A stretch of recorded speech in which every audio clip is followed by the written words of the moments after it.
Hey everyone, this is a second video this evening. All right, so I'm going to answer the question, why does Bitcoin's price bottom out at certain levels and then march back up? So let me do a quick recap of the price of Bitcoin from its start. So it starts at about $0, and then it goes up to about 5 cents, stays there a while, and then goes up to $32, and then comes back down to $2, which is a 94% price correction. Then it goes from $2 up to $1,200 over the course of a couple of years, and then it comes back down to $92, which is a 93% price correction. Then it zooms up to $19,000, comes back down to $3,200, and then it zooms up to $69,000, and then it comes back down to $15,500. And each of those is a 94%, then a 93%, then an 84%, and then a 78% price correction. So the question is, why back in 2011 did the price not go below $2? And why in 2014 did it not go below $92? And why in 2018 did the price not go below $3,200? And why back in 2022 did the price not go below $15,500? So the price of Bitcoin, so I want to answer that question. And the short take is it's based entirely on supply and demand.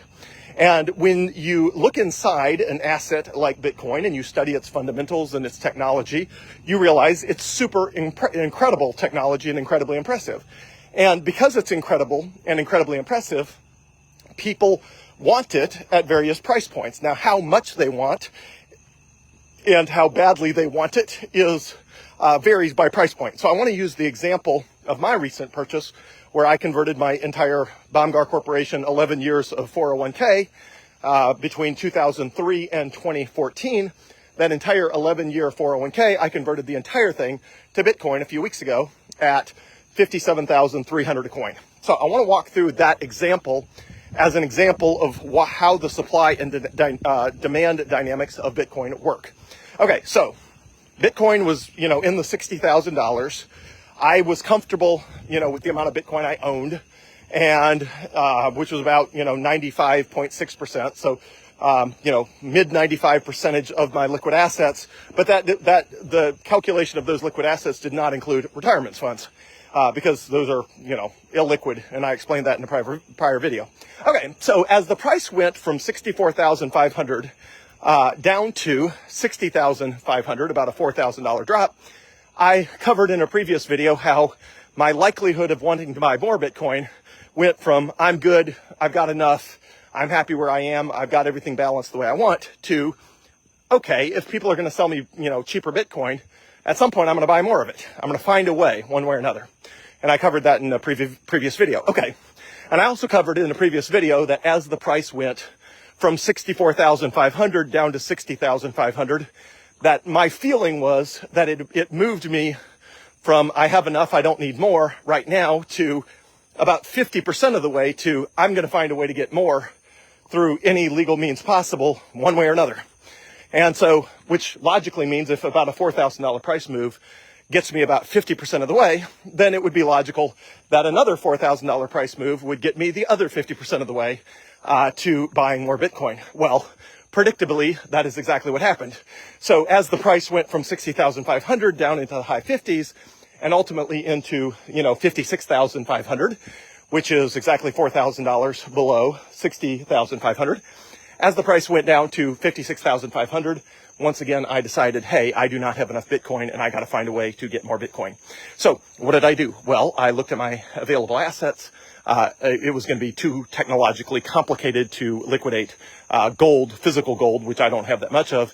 And I did not want to go try to figure out how to convert this Bomgar Corporation 401k into Bitcoin, because again, I could tell that was going to be a pain and I just didn't want to do it. So I covered that in one of my videos, and my friend Lee posted on my Facebook page that, hey, it's actually not that hard. You can convert an old 401k to an IRA within the Fidelity platform, and it's just not that hard.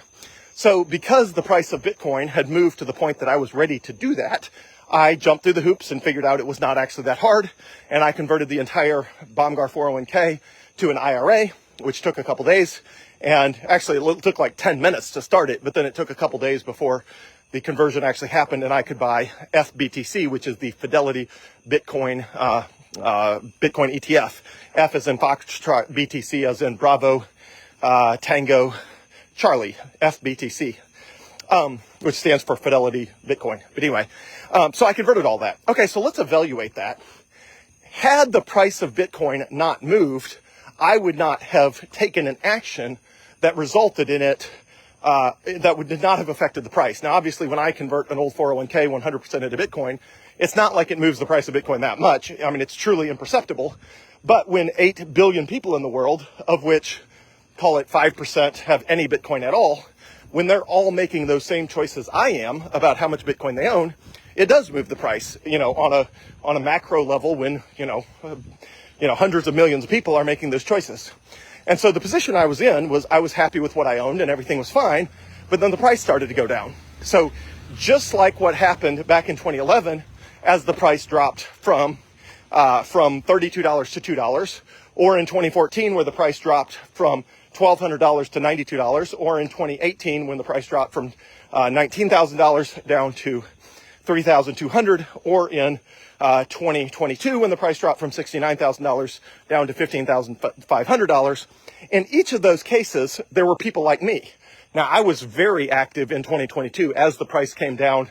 I was very aggressively buying Bitcoin. In fact, half the Bitcoin I own was bought back in, 2017, 2018. Probably the other half was bought for way more money than I could have gotten the same Bitcoin for in 2017 and 2018, was bought in 2021, 2022, and 2023 as the price of Bitcoin came down. And so every time the price of anything that is inherently has a deep underlying fundamental value, as it goes down, there are people like me saying, wow, well, at that price, I want more of that.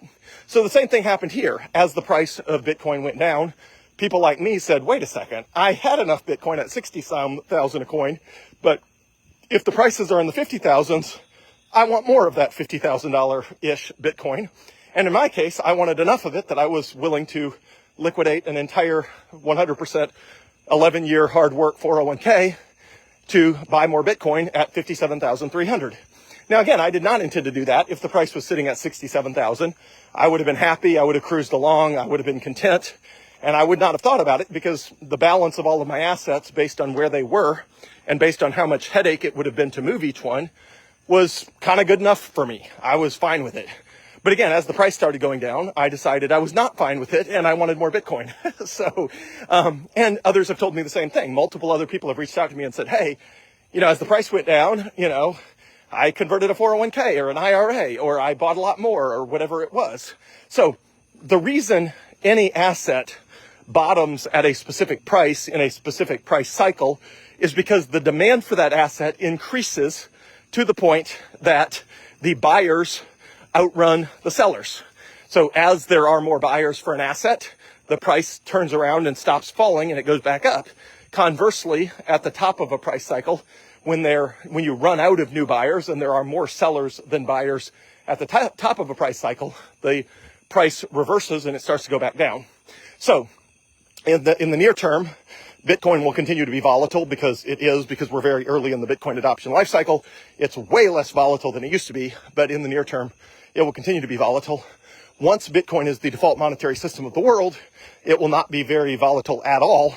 But at that point, the only increase in the value of Bitcoin will be mostly just the productivity increases of humankind, which is about 2% to 3% a year. And at that point, it will just be money. It won't be an investment that's also money. It will just be money. But we are decades away from Bitcoin being just money. And in those intervening decades, especially the next, from now for, let's call it the next 5 years, I think there's an incredible opportunity to invest in Bitcoin. At some point after that, Bitcoin, maybe 10, 20, 30, 40 years from now, will be the monetary system of the world. And when everybody's using it, again, there won't be any volatility, but no volatility also means no upside other than just 2% to 3% a year based on human productivity growth, which is still good because that's the opposite of the US dollar. Obviously, the US dollar is losing somewhere between 2% and 9%. Well, it's not even 2%, 3% and 9% a year, depending on whose measure you believe in. The US dollar is losing that much value per year versus Bitcoin, which will always, in the macro long term, increase in value because it's scarce, unlike the US dollar. So anyway, just wanted to cover that. any asset that works on supply and demand works that way. As the price rises, eventually there are people that are willing to part with it at that asset to buy things that improve the life of their family or themselves, and that puts sell pressure on the asset. And as the price of an asset falls, there are people like me and others who believe in Bitcoin who say, hey, I was good owning X amount of Bitcoin, but at these cheaper prices, in my case down in the 50,000s, 57,300 to be exact in my case, I was determined ultimately that I was not happy with the amount of Bitcoin I owned, and I wanted to own more Bitcoin, and I was willing to jump through the hoops to make that happen. So as a result of that dynamic, I believe every time Bitcoin's price hits a bottom, it will just keep climbing from there. And we don't know what those numbers will be. It's just like the song, I Get Knocked Down, but I'll sing it for you. Well, I'm not going to sing it for you, but the lyrics are back from the 90s. It's from Chumbawamba. I get knocked down, but I get up again. You're never going to keep me down. I get knocked down, but I get up again. You're never going to keep me down. I get knocked down, but I get up again. You're never going to keep me down, and on and on. And that's the way an asset like Bitcoin works that has a very high fundamental underlying value, is it just always bounces back and then goes higher. And then it, goes through a price correction, and then it bounces back and goes even higher and higher and higher, on and on and on. So that's how that works. Hopefully this is helpful, and hopefully my real world example of my own Bitcoin price purchasing is helpful understanding how, as the price of something falls, the number of buyers increases, and eventually they outnumber the number of sellers, and the price turns around and keeps going higher. Again, as long as you're dealing with an asset that's fundamentals are rock solid, and in the case of Bitcoin they are, which means the price over time keeps climbing higher. Hopefully this is helpful. Thanks.